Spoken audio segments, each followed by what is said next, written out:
warahmatullahi wabarakatuh. Jumpa lagi bersama Bu Vicky.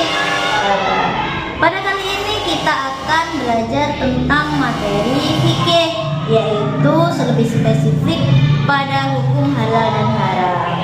Nah, sebelum pembelajaran ini kita mulai, alangkah lebih baiknya kita berdoa terlebih dahulu. Coba tirukan Bu Vicky bersama-sama ya anak-anak ya. Bismillahirrahmanirrahim. Rabbi zidni ilma warzuqni fahma. Amin ya rabbal alamin. Nah, anak-anak jangan bosan-bosan ya. Kali ini kita akan belajar tentang hukum halal dan haram. Nah, anak-anak bagi yang belum kenal Bu Vicky, perkenalkan. Bu Vicky ini nama lengkapnya adalah Vicky Anjariski SPD. Bu Vicky ini adalah guru pendidikan agama Islam dari UPT SD Negeri 124 Gresik. Nah, kali ini kita akan belajar tentang hukum halal dan haram. Adapun tujuan pembelajaran kita kali ini adalah yang pertama, memahami arti halal dan haram. Yang kedua adalah menjelaskan hukum dasar dan sebab-sebab halal dan haram. Langsung saja, definisi halal dan haram. Dapat disimpulkan bahwa halal adalah segala sesuatu atau kegiatan yang diizinkan atau dibolehkan oleh syariat Islam untuk digunakan atau dilaksanakan. Sedangkan haram adalah segala sesuatu atau kegiatan yang tidak diizinkan, tidak dibolehkan, atau dilarang untuk digunakan atau dilaksanakan. Pada dasarnya halal itu yang boleh, kalau haram itu yang tidak boleh.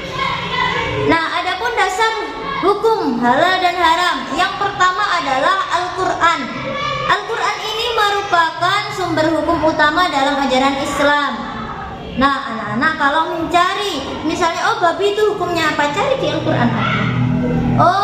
Misalnya mau mencari hukum, gak hanya hukum halal dan haram, yang lain juga ada di Al-Quran. Kalaupun tidak ada di Al-Quran, dari hukum yang kita cari itu, anak-anak bisa mencari di sumber hukum Islam yang kedua, yaitu hadis atau sunnah. Apa sih hadis atau sunnah ini? Hadis atau sunnah adalah perkataan, sabda, perbuatan, ketetapan dan persetujuan dari Nabi Muhammad yang dijadikan sebagai landasan syariat. Apabila di hadis ini juga anak-anak tidak menemukan, anak-anak bisa mencari di ijtihad atau ijma'. Ijtihad atau ijma' ini adalah pengerahan segala upaya, pengetahuan, kemampuan, terutama kemampuan daya pikir yang dimiliki para mujtahid untuk menggali dan menemukan hukum-hukum syariat.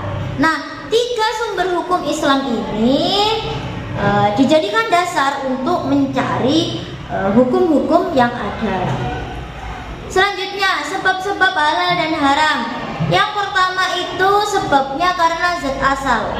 Allah ini menetapkan sesuatu yang haram karena zat asalnya, seperti bangkai, darah, babi. Itu memang sudah dari dasarnya, itu memang sudah diharamkan. Jadi sudah tidak ada toleransi. Memang haram, ya sudah tidak boleh. Lalu yang kedua itu karena sifat asal. Sifat asal itu maksudnya adalah perbuatan dan sikap yang sifatnya itu buruk.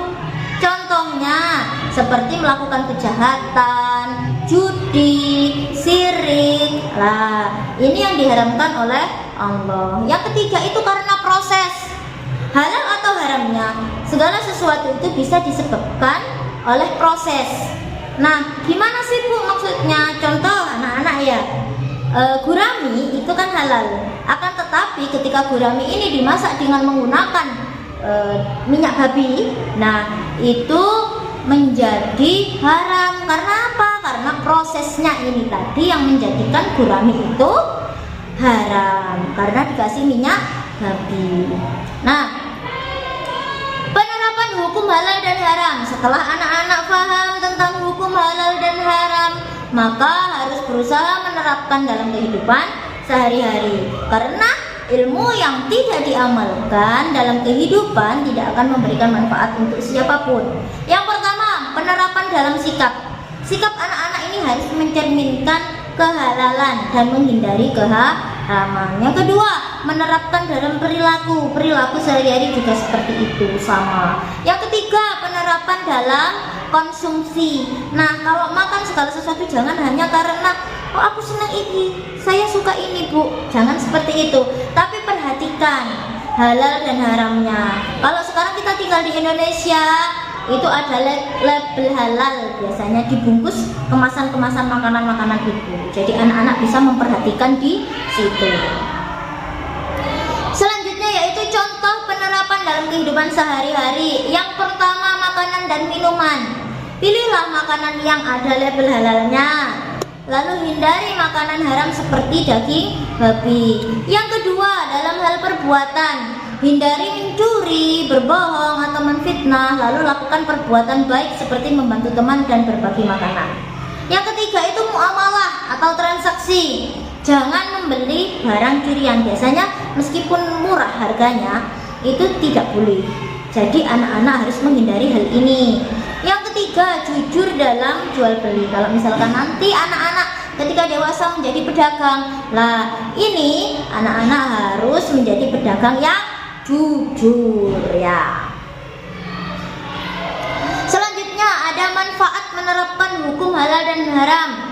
Manfaatnya itu hidup menjadi lebih tenang dan berkah. Yang ketiga, tubuh menjadi sehat karena makanan halal baik untuk kesehatan. Yang ketiga, mendapatkan pahala dari Allah yang berlipat. Pahalanya pasti banyak. Siapa sih yang tidak mau mendapat pahala?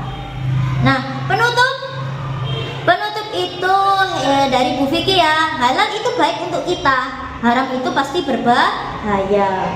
Selalu perhatikan apa yang kita makan, minum, dan lakukan. Jadilah anak yang selalu menjaga kehalalan dalam hidup. Nah, adapun anak-anak, pembelajaran kita pada hari ini, dan ini adalah tugas anak-anak, yaitu buatlah daftar makanan halal dan haram yang kalian temukan di sekitar lingkungan kalian. Nanti akan Bu Vicky bagikan LKPD-nya juga untuk anak-anak. Nah, kiranya itu pembelajaran kita hari ini tentang materi halal dan haram. Apabila ada kurang dan lebihnya, Bu Vicky mohon maaf. Ihdinas siratal mustaqim. Assalamualaikum warahmatullahi wabarakatuh. Terima kasih.